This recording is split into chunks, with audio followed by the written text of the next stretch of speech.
Hello everyone! Welcome to Jacoby's Library. This is of course the series where we've been reading through all the books I've collected in my Skyrim Let's Play, The Adventures of Jacoby. Be sure to check that out. Today's book is one of, well, at least three, because I know I'll be reading the next two after this, but this is Dwemer Inquiries Volume 1. And in this, the author takes note of architectural differences across the whole of Tamriel and sort of digs into a bit of Dwemer history. So, without further ado, Dwemer Inquiries, Volume 1. Dwemer Inquiries, Volume 1. Their Architecture and Civilization. It has been my life's work to investigate the Dwemer, their dubious history and mysterious banishment. My goal with this text is to share my findings and conclusions based on 80 years spent studying their unique architectural remains.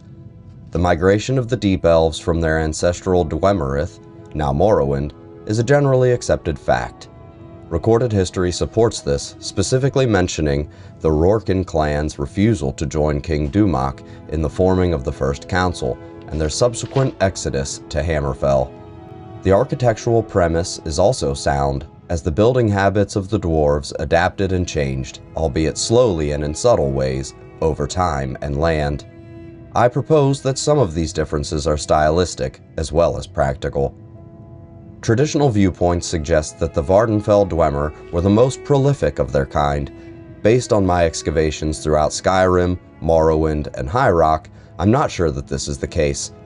While Vvardenfell is almost cluttered with dwarven ruins poking through the surface of the landscape, the construction of those ruins is fundamentally different from the majority of what I've observed elsewhere. Further, as we delve into Vvardenfell ruins, we notice that their internal structure is quite different.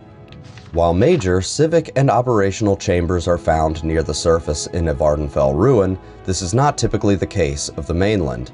Minor passageways and storehouse rooms are near the surface, but more important locations don't occur until we explore much deeper.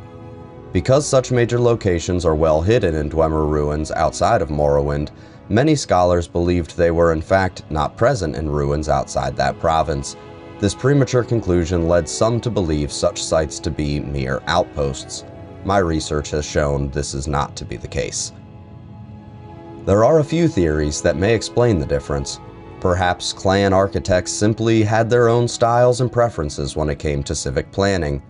This seems only somewhat likely, as dwarven techniques were based on empirical study. There was likely little room for creative interpretation when it came to building technique.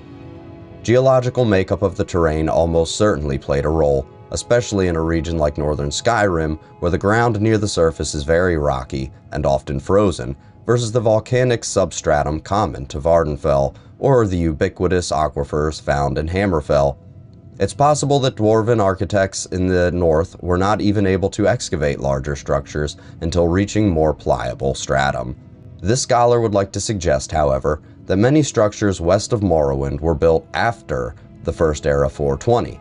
When the clan Rorken left Vvardenfell, it seems evident that several clans broke off to create their own settlements and chose to live in greater isolation than their eastern brethren. This theory is particularly fascinating because it leads me to believe that dwarven architects may have developed even more elaborate methods of hiding their strongholds over time.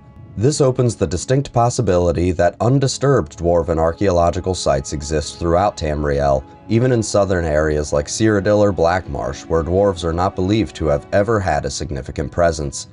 Though we ought not get carried away on flights of fancy, one could extrapolate this logic to suggest that some dwarven clans were living among us for much longer than previously believed, perhaps well beyond the disappearance during the War of Red Mountain in First Era 700.